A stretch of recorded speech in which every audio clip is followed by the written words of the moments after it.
Thank you, Sippy. Can you hear me? How's that? Better? Yes. Thank you, Sippy. Thank you, Marie, for that wonderful speech. Thank you, Houston Pratham Board. It was awesome this morning. And I must put my hands together in deep appreciation for the scores of people, some of whom are here today, who donated to the Ultra Marathon for Pratham and helped us to raise over $21,000. So I ran and walked 101.6 miles in just under 35 hours. Some may understandably ask, was it hard? Yes, it was hard. This race was my ultimate test of both body and mind.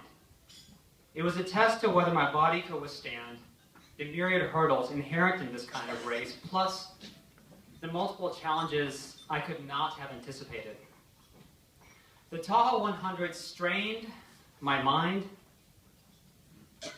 as it held up under the withering blows of fatigue, cramps, and a strong desire to just lay down.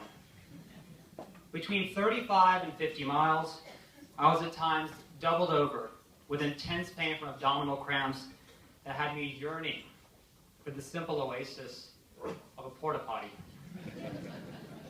My intestines were in such bad shape at one point that my abdomen had ballooned to the size of a third trimester pregnancy. At around 70 miles, my body and mind were so overcome with fatigue that I actually fell asleep while walking, very close to the edge of a cliff. My wife doesn't like that part. I then, in desperation, tried to sleep on a rock, with water bottles still strapped to my back. But the cold mountain air had me shivering so much that I could not rest. At 92 miles, I began hallucinating. I kept seeing dogs, imaginary people, flags on the ground, and other images that were so stark, so real, that I had extraordinary trouble differentiating them from reality. At 100.6 miles, a mere 1 mile to the finish, I leaned over heavily and stopped, completely overcome by fatigue. My pacer and friend Jeremy said softly, "Come on, man, you're almost there." I looked at him through glassy eyes and replied with a heavy voice, "You can't imagine how tired I am." But I finished. And I finished running with panache, with my hands in the air, with my daughters next to me, with my parents cheering, with my lovely wife at the finish line. Given the struggles of this race, some may ask, did you consider just stopping? Yes, the thought flickered through my head. At 50 miles, bent over in pain, almost dehydrated and only halfway done, a voice of surrender pleaded to me to turn in my race bib, just go take a shower. But how would I explain that to my children? How do I look into my daughter's eyes and say, "Daddy quit"? How do I explain not following through on my part to raise these funds for Pratham? How could I even begin to consider stopping when I thought of these children in India? These children craving an education, some of whom live in squalor, these children whose struggles of every day are a perpetual mountain compared to my temporary molehill.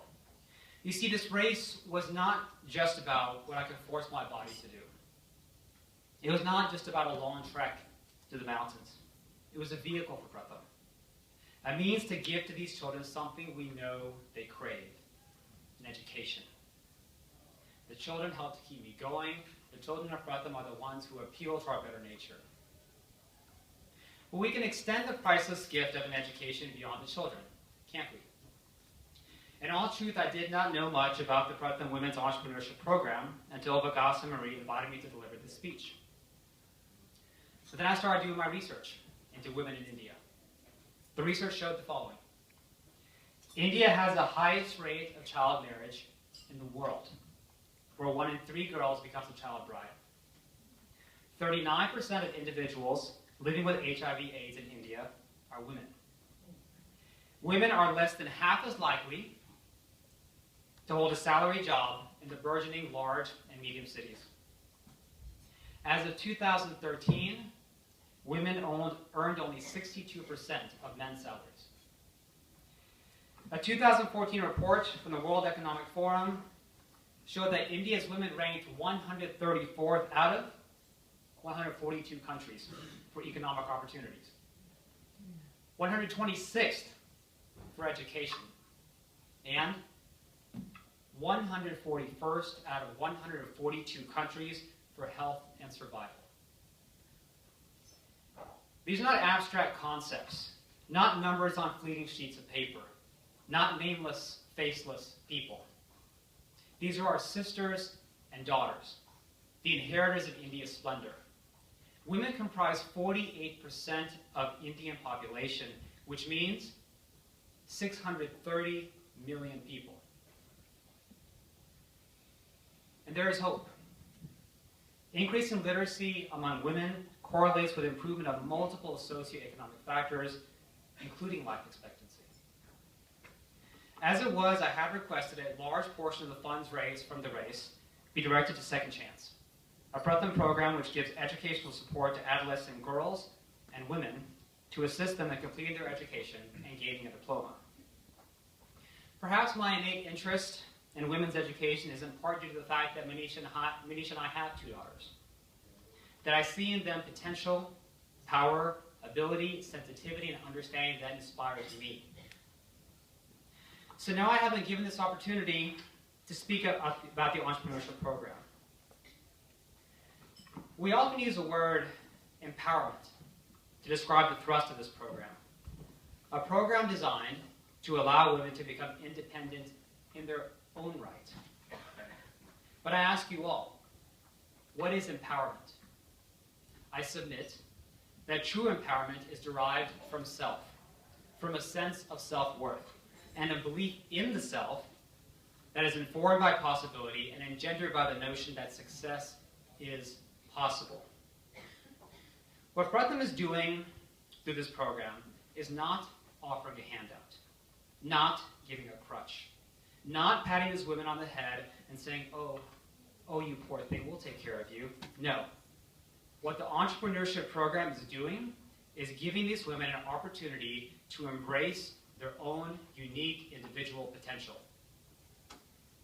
If someone had carried me off that mountain, would that have been empowerment? If someone had patted me on the head and said, oh, you've done enough, Sandeep, just go pack it in now, would that have been empowerment?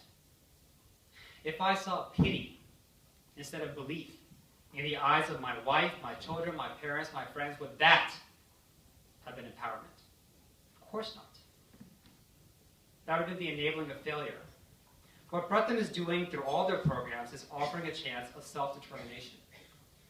But make no mistake, what the students and future entrepreneurs of Pratham are taking on is not easy. But they are being given the freedom to succeed, but also to not succeed.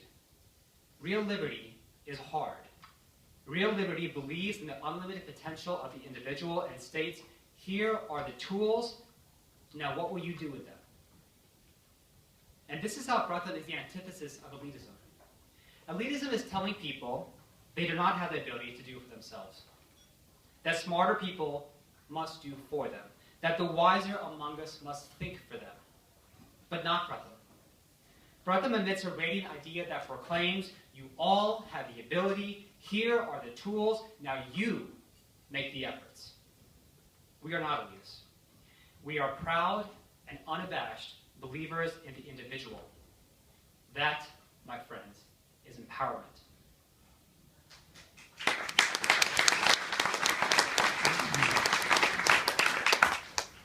In closing, we can also give these women something more than the nuts and bolts of formal training and education. I fervently hope that through the efforts of Pratham, they can also find that confidence to set forth in the direction of their unique dreams. To realize it's okay to stumble, as long as they have the confidence to get back up again. For it is those dreams and those passions that add texture, not just to the lives of these women, but to all of our lives.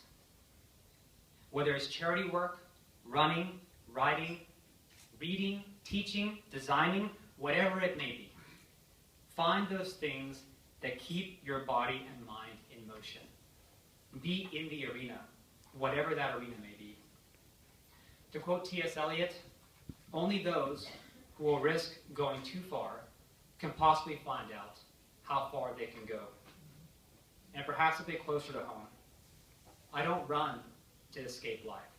I run to prevent life from escaping me. Thank you for this opportunity. Thank you for your generosity.